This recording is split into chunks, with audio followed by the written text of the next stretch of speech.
नमस्कार बच्चों, मैं प्रिंस सर विहंगम ऑनलाइन क्लासेस में आप लोग का दिल से स्वागत है। और हमें उम्मीद है, बहुत ज़्यादा उम्मीद है कि आप लोग एकदम मन लगाकर पढ़ रहे होंगे, क्योंकि आपको हमसे ज़्यादा जिम्मेवारी आपके ऊपर है। क्योंकि आपके जो है माता पिता, भाई बहन, आपके पड़ोसी, आपके रिश्तेदार सबको इंतजार में है कि कब मेरा बेटा जो है एक अच्छा यानी अंक लाकर और मेरा नाम रोशन करेगा। तो हमें उम्मीद है कि अच्छा से पढ़ रहे होंगे और पढ़िए, एकदम मन लगाकर जरूर पढ़िए। तो हम आप लोग को बता देते हैं कि जितना भी क्लास 10th का सब्जेक्ट है, सारे सब्जेक्ट का तैयारी जो है इस चैनल पर की जाती है, यानी विहंगम ऑनलाइन क्लासेस पर। तो आप लोग जो है बिल्कुल देखना ना भूले, बिल्कुल देखिए, ठीक ना। और आपके साथ साथ आपको भाई बहन जितने भी हैं सभी के पास शेयर कर दीजिए।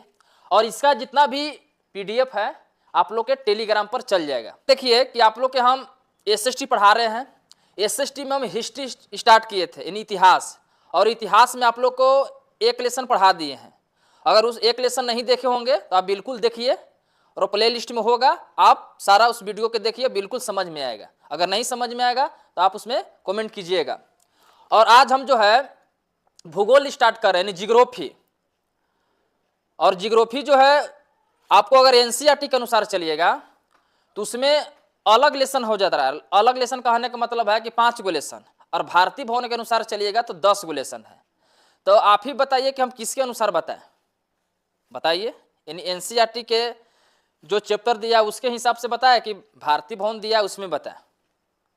तो चलिए, आपको किसी में दिया हुआ पढ़ना तो है, तो आप लोग हम पहले बता देते हैं। तो सबसे पहले इस चैप्टर को स्टार्ट करने से पहले जो है आप लोग एकदम लाइक कीजिए, शेयर कीजिए आपके साथ साथ अपने दोस्त के पास जो है एकदम बिल्कुल। चलिए शेयर करिए आप लोग फटाफट, ठीक ना।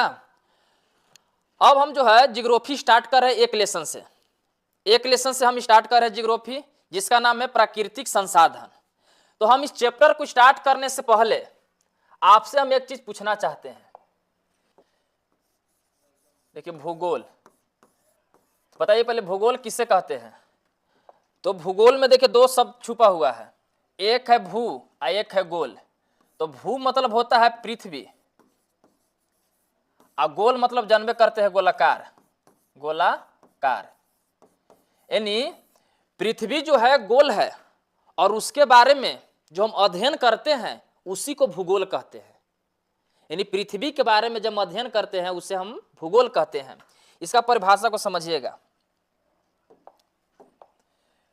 भूगोल किसे कहते हैं, यहां हो गया ना, तो आंसर लिखिएगा। भूगोल सामाजिक विज्ञान की वो शाखा है वह शाखा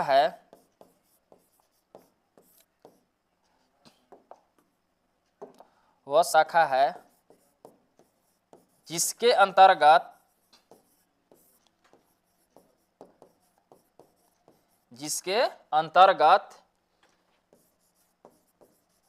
पृथ्वी के ऊपरी सतह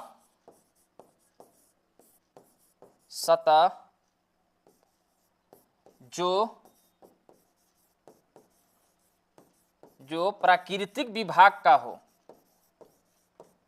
प्राकृतिक विभाग का अध्ययन करते हैं। लिख लीजिए, अध्ययन करते हैं उसे भूगोल कहते हैं, भूगोल कहते हैं।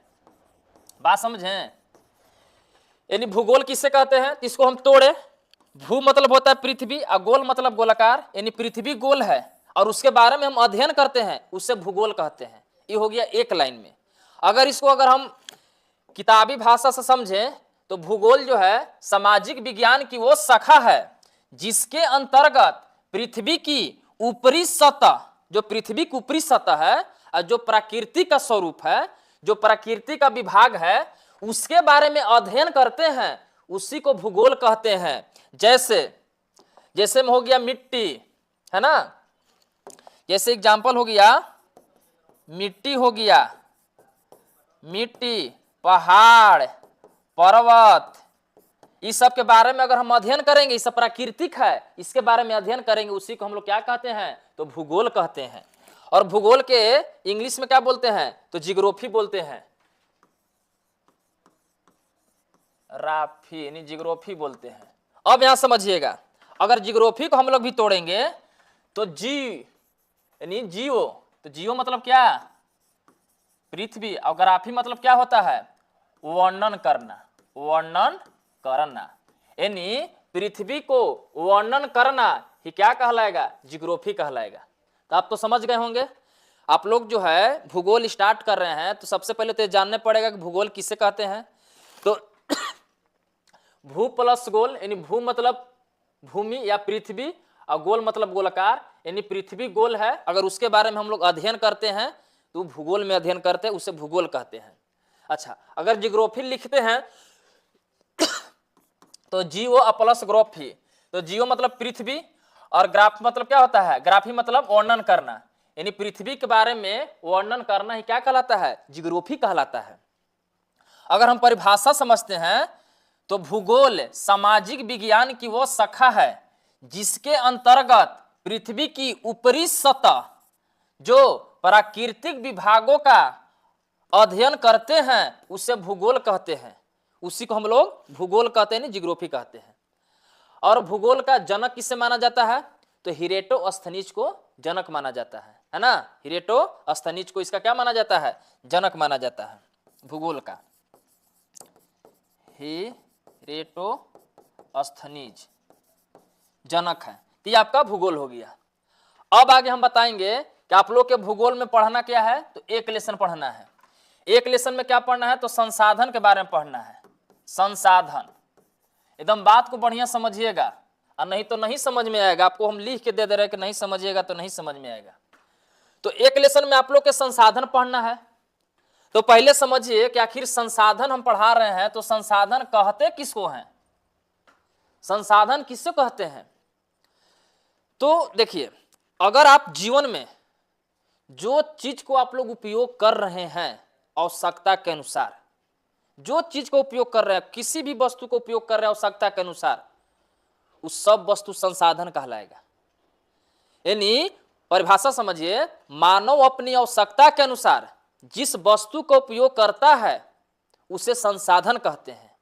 जो वस्तु का उपयोग कर रहे हैं, अगर हम मार्कर का उपयोग कर रहे हैं तो मार्कर भी एक संसाधन है, अगर कॉपी किताब का उपयोग कर रहे हैं तो कॉपी किताब भी एक संसाधन है, अगर आप खनिज का उपयोग कर रहे हैं तो खनिज भी एक संसाधन है। यानी जिस वस्तु का आप लोग उपयोग कर रहे हैं आवश्यकता के अनुसार, वो सारा वस्तु क्या कहलाएगा, तो संसाधन कहलाएगा। समझ गए। यानी मानव अपनी आवश्यकता के अनुसार जिस वस्तु का उपयोग करता है उसे संसाधन कहते हैं। देखिए, मानव अपनी आवश्यकता के अनुसार, आवश्यकता के अनुसार जिस वस्तु का उपयोग करता है, जिस वस्तु का, कोई भी वस्तु हो, जिस वस्तु का उपयोग करता है, उपयोग करता है, उसे संसाधन कहते हैं। तो आप खुद से बताइए कि आप आवश्यकता के अनुसार कौन कौन वस्तु को उपयोग करते हैं, जो आपको मन है बताइए कौन वस्तु को उपयोग करते हैं। तो अभी आवश्यकता के अनुसार कॉपी कलम है ना, किताब हो गया, कॉपी हो गया। आप बोलिए जो भी आपको मन में है बोलिए, जो आवश्यकता के अनुसार उपयोग कर रहे हैं। टीवी, मोबाइल, साइकिल, मोटरसाइकिल, ये सब क्या है आपका, एक संसाधन है ना, इत्यादि कर देते हैं। यानी समझ गए होंगे, क्योंकि चैप्टर में यही है, फर्स्ट चैप्टर में, कि संसाधन किसे कहते हैं, तो मानव अपनी आवश्यकता के अनुसार जिस वस्तु को उपयोग करता है उसे संसाधन कहते हैं। तो अब बताइए कि मानव जिस वस्तु को उपयोग करता है उसे संसाधन कहते हैं, ये तो बात सही है कि मानव जो है जिस वस्तु का उपयोग करता है उसे संसाधन कहते हैं। लेकिन सोच के देखिए कि मानो जो है दो ही वस्तु को उपयोग करता होगा। एक वो वस्तु होगा जो प्राकृतिक द्वारा बना होगा और एक वो वस्तु होगा जो मानव द्वारा बना होगा। यानी एक प्राकृतिक संसाधन का उपयोग करता है, यानी प्राकृतिक संसाधन कितने भेल तो दो गो, एक प्राकृतिक संसाधन और एक हो गया मानवकृत संसाधन। मानवकृत संसाधन, संसाधन के दो भेद, एक प्राकृतिक संसाधन और एक मानव संसाधन। तो अब बताइए तो ये प्राकृतिक संसाधन किसे कहते हैं? प्राकृतिक संसाधन किसे कहते हैं? यानी वैसे संसाधन जिसका निर्माण प्राकृतिक द्वारा हुआ हो उसे प्राकृतिक संसाधन कहते हैं, और वैसे संसाधन जिसका निर्माण मानव द्वारा हुआ हो उसे मानवकृत संसाधन कहते हैं। अगर मान लीजिए कि जैसे हम लोग खनिज आपको हो गया, जल हो गया, उसके बाद और बताइए एग्जाम्पल में जो प्राकृतिक द्वारा, अगर मान लीजिए कि हम लोग पहाड़ का उपयोग करते हैं, है ना, उसके बाद हो गया क्या मिट्टी यानी मृदा, ये सब कैसा संसाधन है? ये सब जो है प्राकृतिक संसाधन। जैसे सूर्य भी हो गया, सूर्य भी लिख सकते हो, ये भी एक प्राकृतिक संसाधन है। तो जो प्राकृतिक द्वारा बना हो और उसका हम लोग उपयोग कर रहे हैं तो प्राकृतिक संसाधन, और जो मानव द्वारा निर्मित हो और उसका हम लोग उपयोग कर रहे हैं तो मानवकृत संसाधन। जैसे में वही कॉपी, किताब, मोबाइल, है ना, ये सब आप लोग जो हैं खुद मानव बनाया है और उसका उपयोग हम लोग कर रहे हैं, उससे मानवकृत संसाधन कहते हैं। समझ में आया? चलिए, तो दो चीज संसाधन किसे कहते हैं? तो मानव अपनी आवश्यकता के अनुसार जिस वस्तु का उपयोग करता है उसे संसाधन कहते हैं। एग्जाम्पल दे दिए, है ना, इसमें पहाड़ पर्वत भी लिख सकते हैं, ये भी एक संसाधन है। अच्छा, आगे देखिए, संसाधन दो भागों में, एक प्राकृतिक संसाधन और एक मानवकृत संसाधन। और प्राकृतिक संसाधन किसे कहते हैं? वैसे संसाधन जिसका निर्माण प्राकृतिक द्वारा हुआ हो और उसका उपयोग कर रहे हैं उसे प्राकृतिक संसाधन कहते हैं। और मानवकृत संसाधन वैसे संसाधन जिसका निर्माण मानव द्वारा हुआ हो और उसका हम लोग उपयोग करते हैं उससे मानवकृत संसाधन कहते हैं। तो ये आप लोग के जो है संसाधन का भेद था। अब आगे देखिए, अब आगे है कि संसाधन को कितने वर्गों में बांटा गया है? तो संसाधन को हम लोग 5 वर्गों में बांटते हैं, 5 वर्गों में, ठीक ना।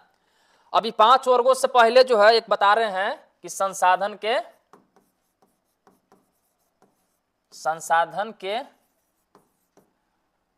प्रमुख भेद। देखिए, कोई भी संसाधन होगा वो नहीं तो प्राकृतिक संसाधन होगा और नहीं तो मानवकृत संसाधन होगा। ये चीज तो आप लोग मान रहे हैं कि नहीं तो प्राकृतिक होगा नहीं तो मानवकृत होगा, ये चीज को समझ लीजिए। तो ये तो दो भेद होते हैं, प्राकृतिक और मानवकृत, लेकिन उसके अलावे जो है और भी संसाधन है। जैसे हो गया नवीकरणीय संसाधन, अनवीकरणीय संसाधन, जैव संसाधन, अजैव संसाधन, संभाविक संसाधन, संभव संसाधन, उसके बाद निजी, सामुदायिक, राष्ट्रीय, अंतर्राष्ट्रीय। तो ये भी जो है संसाधन का प्रकार ही है ना, ये सब भी जो है संसाधन के प्रकार ही है। तो जैसे में लिख लिए पहला प्राकृतिक संसाधन,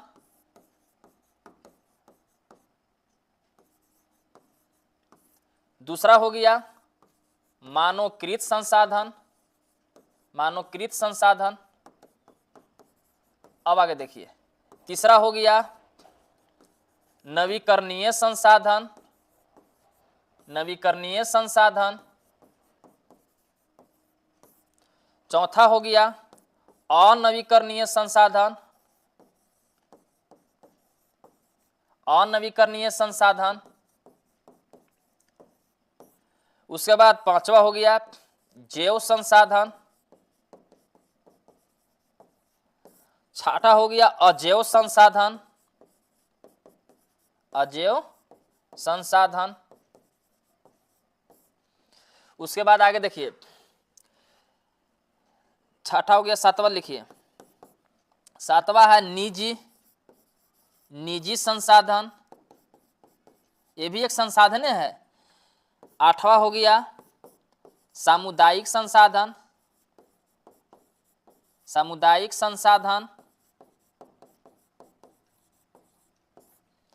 आठवां देखिए इधर, थोड़ा छोटा कर देते हैं।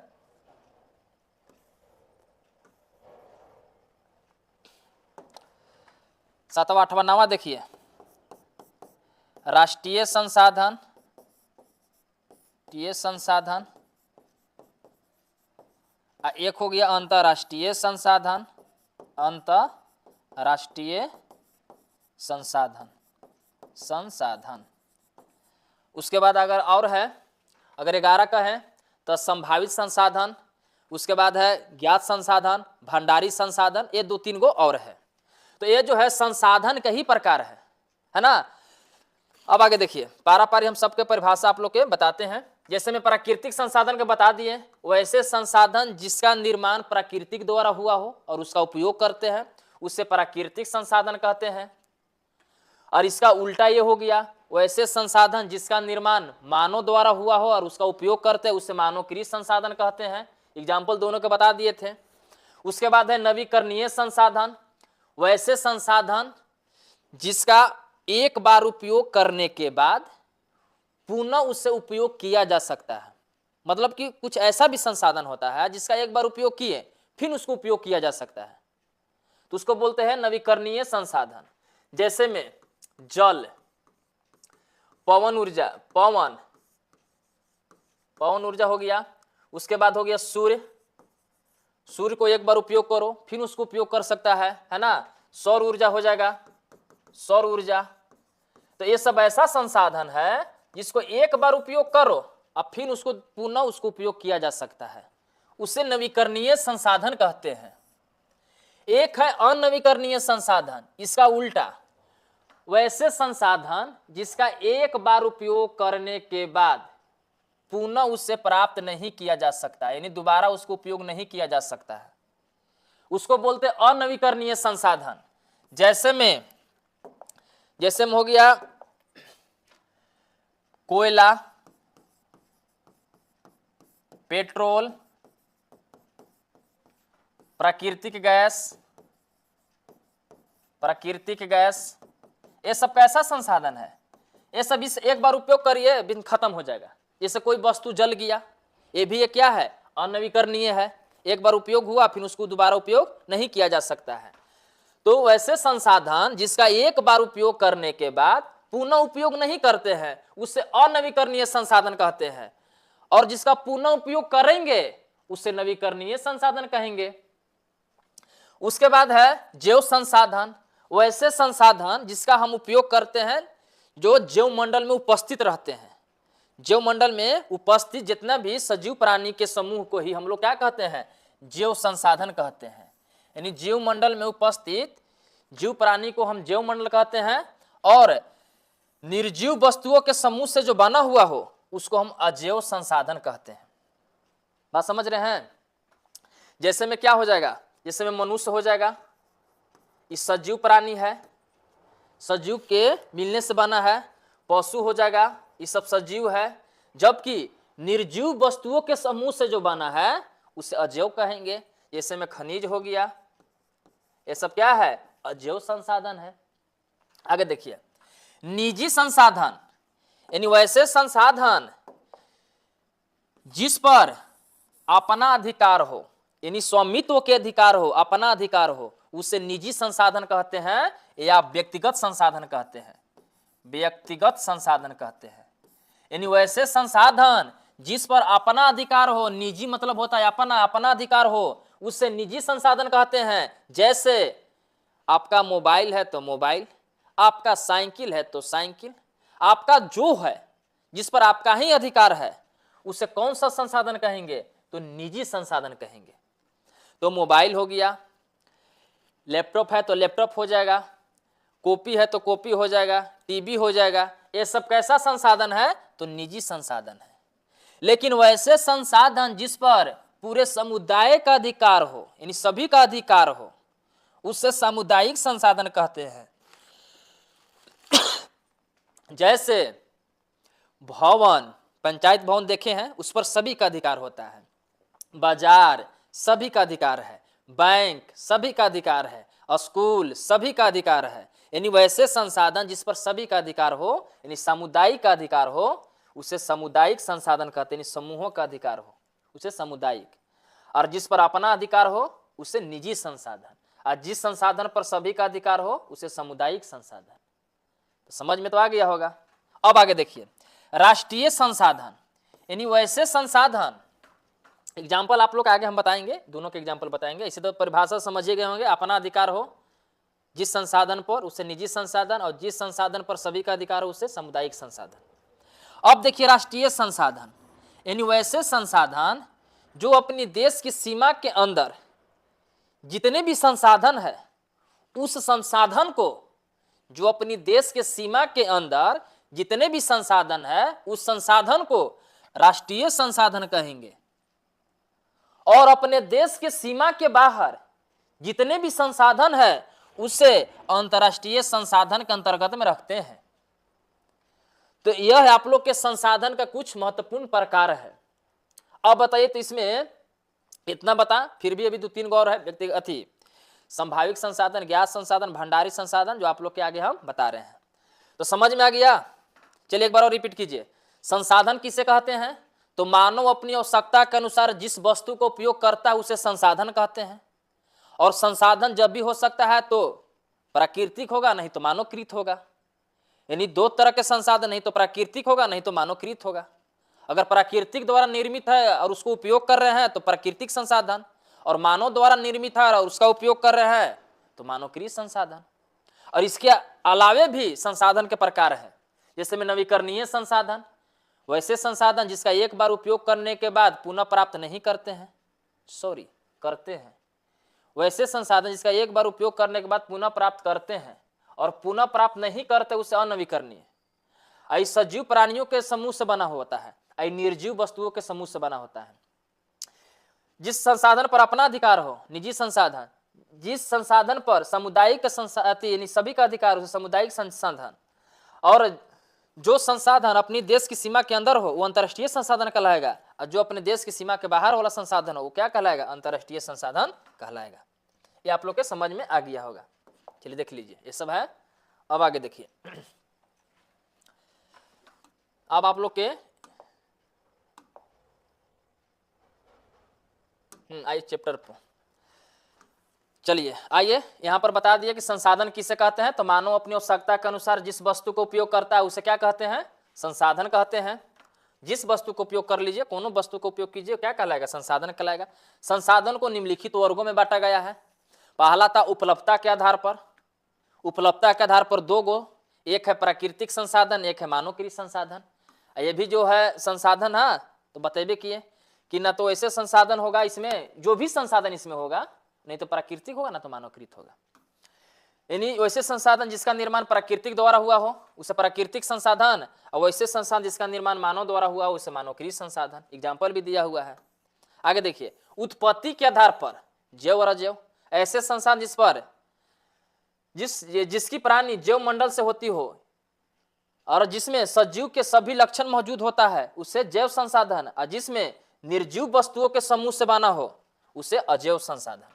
जैसे मनुष्य हो गया, वनस्पति हो गया, पशु हो गया, ये सब जैव संसाधन का उदाहरण है। जबकि अजैव संसाधन में क्या आ जाएगा? तो धातु आ जाएगा, खनिज आ जाएगा, चट्टान आ जाएगा, क्योंकि यह जो है बना है वह निर्जीव पदार्थों के समूह से बना है।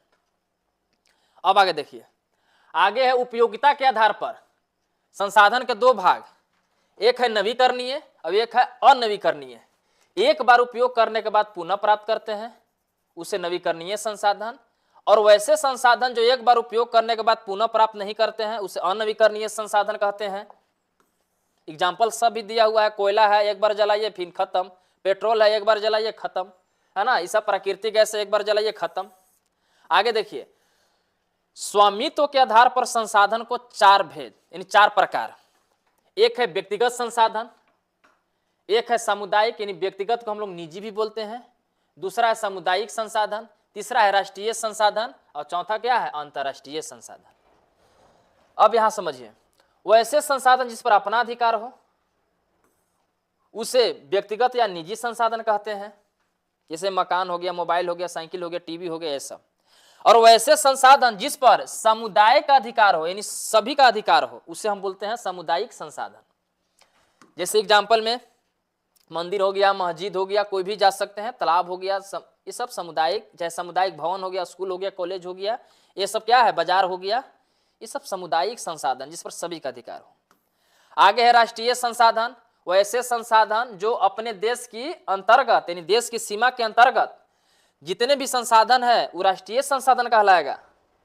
और जो अपने देश की सीमा की बाहर जितने भी संसाधन है वो अंतर्राष्ट्रीय संस्था का नियंत्रण करता है, उससे हम लोग बोलते हैं अंतर्राष्ट्रीय संसाधन। देश के बाहर, अब देश के बाहर मतलब कि जहां तक दिखाई दे रहा है वहां तक संसाधन नहीं है, उसका एक लिमिट है, यानी 200 किलोमीटर तक की दूरी तक हम लोग बोलते हैं अंतर्राष्ट्रीय संसाधन। अच्छा, अब जो देश की तट रेखा से 200 किलोमीटर तक की दूरी को, तक के क्षेत्र को हम लोग अपवर्जक आर्थिक क्षेत्र भी कहते हैं। बार बार क्वेश्चन पूछता है कि अपवर्जक आर्थिक क्षेत्र किसे कहते हैं, तो देश की सीमा से 200 किलोमीटर तक की दूरी को हम लोग अपवर्जक आर्थिक क्षेत्र कहते हैं। मान लीजिए कि इंडिया का इसे मैप है ना, अब यहां से अभी तटीय सीमा रेखा है, अभी तटीय सीमा रेखा से हम लोग जो 200 किलोमीटर तक जो दूरी है, 200 किलोमीटर तक दूरी है, इसी दूरी क्षेत्र को हम लोग क्या कहते हैं, अपवर्जक क्षेत्र बोलते हैं, अपवर्जक क्षेत्र बोलते हैं, है ना, इसी को बोलते हैं अपवर्जक क्षेत्र बोलते हैं। अब आगे देखिए, विकास के स्तर के आधार पर संसाधन के 4 प्रकार, एक है संभावित संसाधन, एक है विकसित संसाधन, एक है भंडारी संसाधन, एक है संचित संसाधन। तो इसका भी परिभाषा समझिएगा। संभावित संसाधन, संभावित से यही पता चला है कि कुछ संभावना का बोध करा रहा है, यानी वैसे संसाधन जिसे भविष्य में उपयोग में लाए जाने की संभावना है कि इस संसाधन को हम भविष्य में उपयोग लाएंगे, उसे संभावित संसाधन कहते हैं। जैसे में हिमालय का कुछ क्षेत्र है जहां पर खनिज है और हमें उम्मीद है कि आज न तो कल उसको हम लाएंगे, यानी संभावना है। अगर ऐसे संसाधन है तो उसको हम लोग बोलेंगे संभावित संसाधन, यानी संभावित है, संभावना है, वहां पर जो संसाधन है वो मेरे पास आएगा, हम उसका उपयोग करेंगे। दूसरा है विकसित संसाधन या ज्ञात संसाधन, यानी वैसे संसाधन जिन्हें उपलब्ध तकनीक के आधार पर उपयोग में लाया जा सकता है। अब समझिए, व्यक्तिगत संसाधन में यानी कुछ ऐसे संसाधन है जो हम तकनीक से ही उसको उपयोग में लाएंगे, तकनीक से ही उसको उपयोग में हम लाएंगे, उससे हम कहेंगे विकसित या ज्ञात संसाधन।